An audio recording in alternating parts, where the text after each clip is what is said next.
আসসালামু আলাইকুম। কেমন আছেন আপনারা সবাই? আশা করি অনেক, অনেক ভালো আছেন।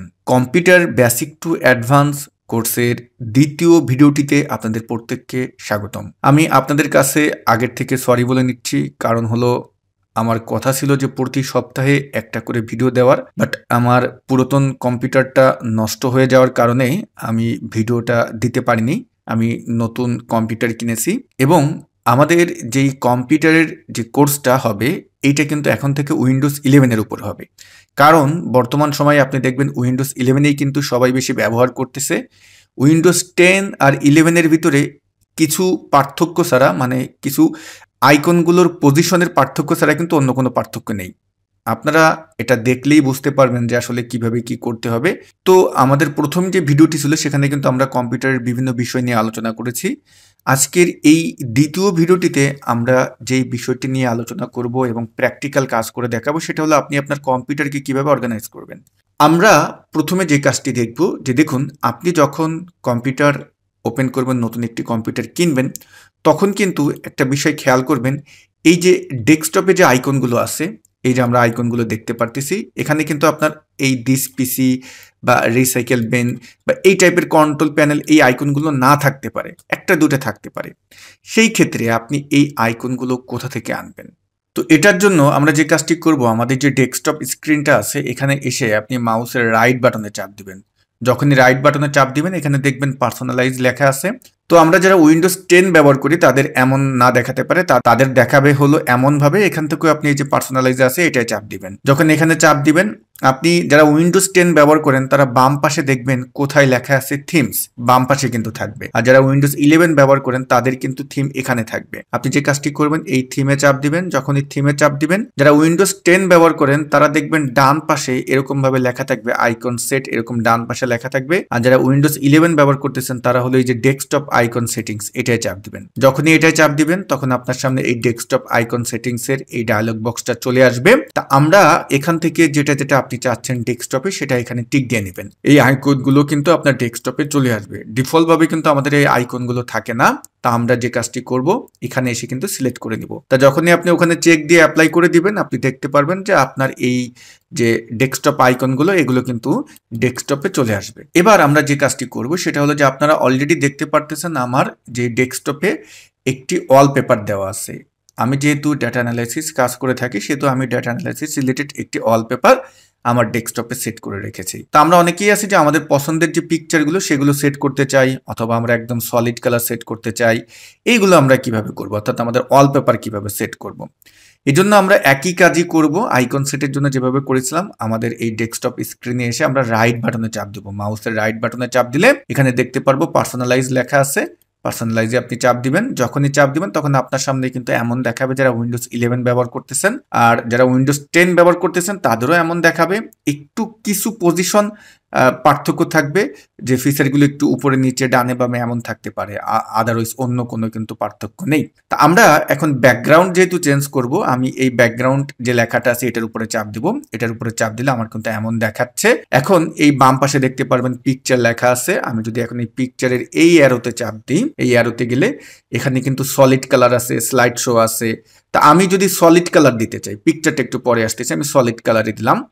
সলিড কালার দিলে এখানে কিন্তু অনেক কালার আসবে। যেমন আমরা চাই কি আমাদের যে ডেস্কটপটা আছে, যদি আপনি চান যে এই কালারটা দিয়ে দিতে, এই কালার দিলাম। আমি এখন মিনিমাইজ করি, দেখুন আমার কিন্তু ডেস্কটপ যে ওয়ালপেপারটা সেটা কিন্তু একদম সলিড কালার হয়ে গিয়েছে। আপনি যদি চান এটাকে কালো করতে তাহলে এই যে কালো দিয়ে দেন, আমি কিন্তু একদম কালো বানিয়ে ফেললাম।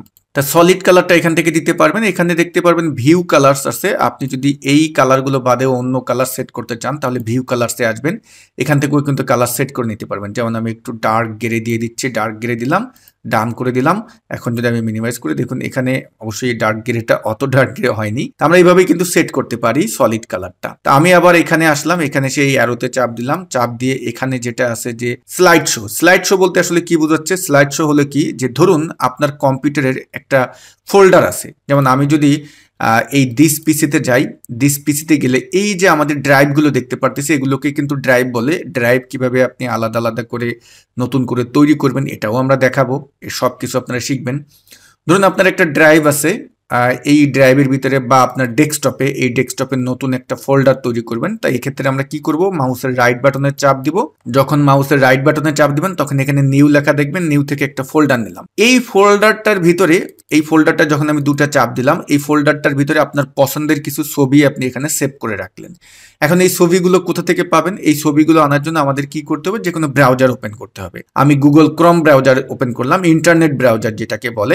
আপনি দেখতে পারবেন আপনার ব্রাউজারের যে আইকনগুলো সেগুলো কিন্তু ডেস্কটপে থাকবে। তা আমি এখন এই গুগলের সার্চ বক্সে এসে আপনি যদি এখন এখানে 4K লিখে 4K ওয়ালপেপার যদি লিখে সার্চ করেন, দেখুন আমি ওয়ালপেপার সার্চ করলাম।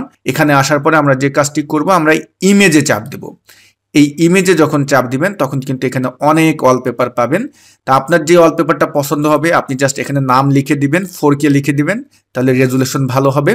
এখানে এসে সেই ওয়ালপেপারটার উপরে চাপ দিবেন। যেমন আমি এখন এখানে চাপ দিলাম, ডান পাশে এই পিকচার আসবে, মাউসের রাইট বাটনে চাপ দিয়ে আপনি দেখতে পারবেন এখানে কিন্তু এই যে ডাউনলোড বা সেভ ইমেজ অ্যাজ লেখা আসবে। সেভ ইমেজ অ্যাজে চাপ দিবেন। এখন সেভ ইমেজ অ্যাজে চাপ দিলে অবশ্যই এখানে কিন্তু একটা অপশন দেখবেন, এই যে সেভ অ্যাজ টাইপ। এখানে কিন্তু জেপিইজি যদি না থাকে তাহলে এটা ডাউনলোড করবেন না। যেমন আমার এটা কিন্তু জেপিইজি নাই, সুতরাং আমি এটা ডাউনলোড করব না, এটা কিন্তু কাজ করবে না। তো আমরা কি করব, দেখি যে কোনোটা জেপিইজি আছে কিনা। যেমন এই পিকচারটা নিলাম, এটা রাইট বাটনে যদি চাপ দিই, সেভ ইমেজ অ্যাজ, কপি ইমেজে চাপ দিবেন না, দিবেন সেভ ইমেজ অ্যাজ, এটাই চাপ দিবেন। এখন দেখুন এটা কিন্তু জেপিইজি আছে। সুতরাং আমি যদি এখন ডেস্কটপে যাই, ডেস্কটপে গিয়ে এই যে নিউ ফোল্ডার আছে এটাই সেভ করে দিলাম। তারপর ধরুন আরও পিকচার আপনি সেভ করবেন, যেমন আমি এটা দিলাম, এটা আমি আনলাম এবং রাইট বাটনে চাপ দিয়ে আমি যদি এখন সেভ ইমেজ অ্যাজে চাপ দিই, এটা আমি দেখতে পারতেছি জেপিইজি, আমি এখানে সেভ দিয়ে দিলাম। দেখুন আমার কিন্তু এখন এটা ক্লোজ করে দিই, এই নিউ ফোল্ডারে আমার কিন্তু অলরেডি দুটি পিকচার এখানে আছে। তা আমি চাইলে এখান থেকে কিন্তু যে কোনো একটা পিকচারকে কিন্তু সেট করে দিতে পারি। যেমন এই পিকচারটার উপরে গিয়ে আপনি রাইট বাটনে চাপ দিবেন, এখানে দেখবেন সেট অ্যাজ ডেস্কটপ ব্যাকগ্রাউন্ড, এটাই চাপ দিলাম। এখন যদি আমি এটা ক্লোজ করে দিই, দেখুন আমার ডেস্কটপে কিন্তু এই ব্যাকগ্রাউন্ডটা অ্যাড হয়ে গেল। বাট আমরা চাচ্ছি কি, আমরা চাচ্ছি যে এই যে ওয়ালপেপারটা আসলো কিভাবে, এখানে গিয়েছিলাম আমরা, এই ডেস্কটপে এসে রাইট বাটনে চাপ দিবেন, পার্সোনালাইজে চাপ দিবেন এবং তারপরে ব্যাকগ্রাউন্ডে চাপ দিবেন এবং এইখান থেকে আপনি কি করবেন, স্লাইড শোতে আসবেন। স্লাইড শোতে এসে এই যে ব্রাউজে চাপ দিবেন। যখন এই ব্রাউজে চাপ দিবেন এখন আপনার ফোল্ডারটা সিলেক্ট করে দেন। তা আমার ফোল্ডারটা কোথায় আছে, ডেস্কটপে আছে। এই যে ফোল্ডারটা সিলেক্ট করে আমি চুজ দিস ফোল্ডার, এইটাই চাপ দিলাম। এখন এই যে চেঞ্জ পিকচার, এখানে দেখবেন যে চেঞ্জ পিকচার, এই পিকচারটা কতদিন পরে পরে স্লাইড, এই যে স্লাইডটা আছে এটা কতদিন পরে পরে বা কত সময় পরে পরে চেঞ্জ হবে। এই অ্যারোতে আসলে এখানে কিন্তু 1 মিনিট দেওয়া আছে, এখানে কিন্তু 10 মিনিট 30 মিনিটস অন ডেজ দেওয়া আছে। তাই আমি 1 মিনিট দিয়ে এখন যদি আমি ক্লোজ করে দিই, আপনারা দেখতে পারবেন এইটা কিন্তু 1 মিনিট পরে পরে চেঞ্জ হয়ে যাবে। তা আমি এখন এখানে রাইট বাটনে চাপ দিই, রাইট বাটনে চাপ দিয়ে পার্সোনালাইজে যাই, আমরা এখান থেকে এই ব্যাকগ্রাউন্ডে আসলাম এবং স্লাইড শোর এখানে এসে পিকচার, এই যে পিকচার অপশনটা, পিকচারটা হলো কি যে আমরা যদি চাই যে কিছু সময় আগে রাইট বাটনে পিকচারের উপরে গিয়ে যে রাইট বাটনে চাপ দিয়ে ওয়ালপেপারটা সেট করলাম, সেটা কিন্তু আপনি এখান থেকেও সেট করতে পারবেন। আমি যদি এই যে যেখানে এই যে নিউ ফোল্ডারে গিয়ে এখানে যে রাইট বাটনের চাপ দিয়ে যে আমরা সেট অ্যাজ ডেস্কটপ করলাম, এটা আমরা কিভাবে করতে পারি, আমরা কিন্তু এখানে এসে এই যে স্লাইড শোতে এসে পিকচারে এসে আপনি কোন পিকচারটা সেট করবেন সেটা কিন্তু দিয়ে দিতে পারবেন। এক্ষেত্রে কিন্তু আপনার ওই পিকচারটা ব্রাউজ করে সিলেক্ট করে আনতে হবে। যেমন এই যে দেখুন নিচে ব্রাউজ ফটো আছে, ব্রাউজে চাপ দিবেন, এখন কোন পিকচারটা সেট করবেন সেটা, যেমন আমি এই পিকচারটা দিলাম, চুজ পিকচারে চাপ দিলাম। এখন যদি আমি চাপ দিয়ে দিই, আমার কিন্তু এটা দেখুন উপরে সেট হয়ে গেল।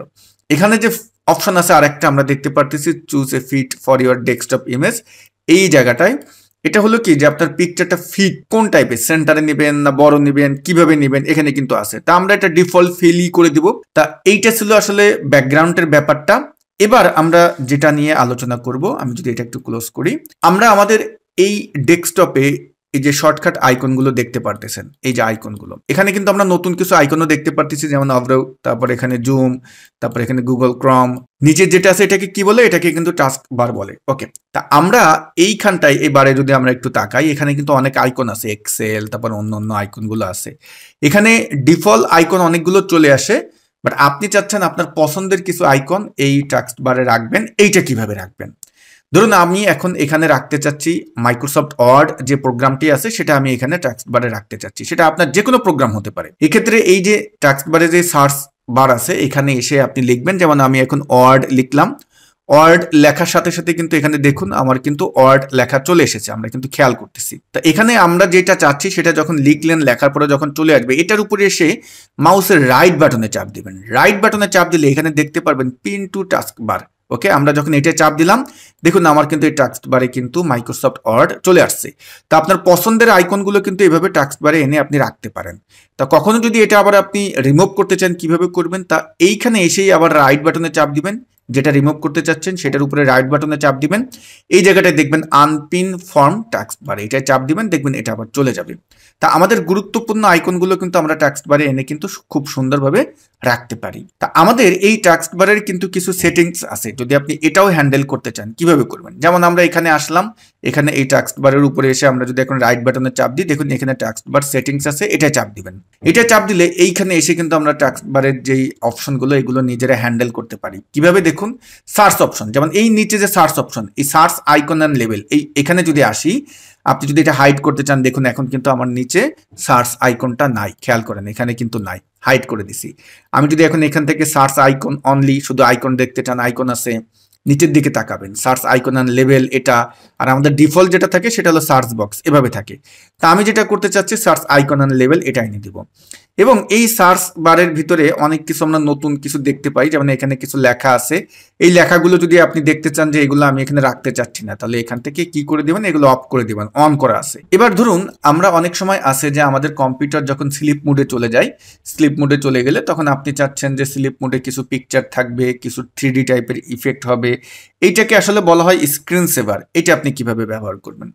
তো এজন্য আমরা এই সার্চ বক্সের এখানে যদি লিখি যে স্ক্রিন, দেখুন আমি স্ক্রিন সেভার লিখতেছি, এখানে কিন্তু আমার উপরে চলে এসেছে চেঞ্জ স্ক্রিন সেভার, এটার উপরে আপনি চাপ দিবেন। যখনই এটা চাপ দিবেন আপনার সামনে এমন একটা ডায়লগ বক্স আসবে। তা আমি এখন স্ক্রিন সেভার এখানে গিয়ে 3D টেক্সট যদি দেন কেমন হবে, দেখুন উপরে কিন্তু এই যে উইন্ডোজ ঘুরতেছে, আমরা কিন্তু এটার পরিবর্তন দেখতে পারতেছি। এখানে এসে যদি আপনি ব্ল্যাঙ্ক দেন তাহলে ব্ল্যাঙ্ক থাকবে, এখানে যদি আপনি বাবল দেন, বাবল হলো কি যে বেলুন ওড়ে যেমন গোল গোল করে, আমরা বাবলটা দিলাম। তারপরে আমাদের এখানে অন্য অন্য অপশন আছে, যেমন ফটো দিয়ে দিলেন, যে আপনি আপনার পছন্দের কোনো ফটো যদি এখানে সেট করতে চান, এই সেটিংসে যাবেন, সেটিংস থেকে কিন্তু ফটো সিলেক্ট করে নিয়ে আসতে পারবেন, ফটো সাইজ কেমন দিবেন এগুলো সব কিন্তু এখান থেকে সিলেক্ট করে নিয়ে আসতে পারবেন। আমরা যদি এখানে আসি, যেমন আমি 3D টেক্সট দিলাম, এই টেক্সটের এখানে সেটিংসে গিয়ে আপনি যদি চান যে আপনার নাম লিখে দিতে, যেমন আমি এখানে এসে লিখে দিলাম, আমি যদি এখন এখানে তানভীর একাডেমি লিখে দিই, তানভীর একাডেমি লিখে দিলাম, এবং রেজুলেশন হাই, তারপর সাইজ ছোট বড়, এবং টাইমিংটা সেট করে দিতে পারবেন। এখানে অনেক অপশন আছে, স্পিন করবেন নাকি করবেন না সেটাও আপনি এখান থেকে লিখে দিতে পারবেন। যেমন আমি যদি এখন এখানে নান করে দিই, এটা কোনো স্পিন কিন্তু হবে না, আমি ওকে করে দিলাম। এবং এখান থেকে টাইমটা কিন্তু আপনি বাড়িয়ে দিতে পারেন। হ্যাঁ, এখানে কিন্তু আমরা উপরে দেখতে পারতেছি যে হালকা প্রিভিউ দেখাচ্ছে। তা যখন আপনি এখানে অ্যাপ্লাই করে দিবেন, এটা হবে কি 1 মিনিট পরে গিয়ে ঠিক এমন হবে যখন আমরা স্লিপ মোডে চলে যাই, যে আমার কাজ নেই এখন, আমি চাচ্ছি যে এটা যখন স্লিপ মোডে যাবে অটোমেটিক ওই পিকচারগুলো কিন্তু আসবে। তা এইটা ছিল স্ক্রিন সেভারের পার্ট। ওকে, এখন আমরা যে পার্টটি দেখবো, যে অনেকেই আমরা জানতে চাই যে আমাদের কম্পিউটারের কনফিগার, প্রসেসর এইগুলো সম্পর্কে আমরা জানতে চাই। তো এটা আপনি কিভাবে জানবেন? এই জন্য আপনি যেটা করবেন যে আপনার সার্চ বক্সের এই নিচে আসবেন, এসে আপনি এখানে লিখবেন সিস্টেম। সিস্টেম লিখে যখন আপনি উপরে দেখবেন সিস্টেম চলে আসবে, এটার উপরে আপনি চাপ দিবেন। সিস্টেমে যখন চাপ দিবেন তখন আপনার সামনে কিন্তু আপনার সম্পূর্ণ কম্পিউটারের যেই প্রসেসর, তারপর র্যাম, সব কিছু কিন্তু এখানে লিখে দেওয়া আছে। যেমন এইখানটায় আমাদের লেখা আছে যে প্রসেসর, আমার ডিভাইসের নাম হলো তানভীর, এখানে লেখা আছে প্রসেসর যে 12 Gen Core i5, এটা কিন্তু লেখা আছে। এবং আমার এখানে এইটা হলো র্যাম হলো 8GB। পাশাপাশি আমার অন্য অপশনগুলো কিন্তু কিভাবে কি দেওয়া আছে সবকিছু কিন্তু এখানে লিখে দেওয়া আছে। এবং আমি এখন কোন উইন্ডোজটি ব্যবহার করতেছি, এখানে কিন্তু উইন্ডোজ 11 হোম দেওয়া আছে, এবং ইনস্টল কবে করেছি সবকিছু কিন্তু আমার এখানে দেওয়া আছে। আমার ব্র্যান্ডটা কি সেটাও কিন্তু এখানে দিয়ে দেওয়া আছে, সবকিছু আমরা এখানে দেখতে পারতেছি। তো dear viewers, computer basic to advance এই কোর্সের আজকে ছিল দ্বিতীয় ভিডিও। তার দ্বিতীয় ভিডিওটি আমরা এখানেই শেষ করব। তা আমরা নেক্সট ভিডিওটি খুব শীঘ্রই আপলোড দিব। তো আপনার যদি এই ভিডিওটি ভালো লেগে থাকে একটি লাইক দিবেন, এবং আমাদের চ্যানেলটি যদি সাবস্ক্রাইব করে না থাকেন তাহলে অবশ্যই সাবস্ক্রাইব করবেন। সবাই ভালো থাকবেন। আসসালামু আলাইকুম।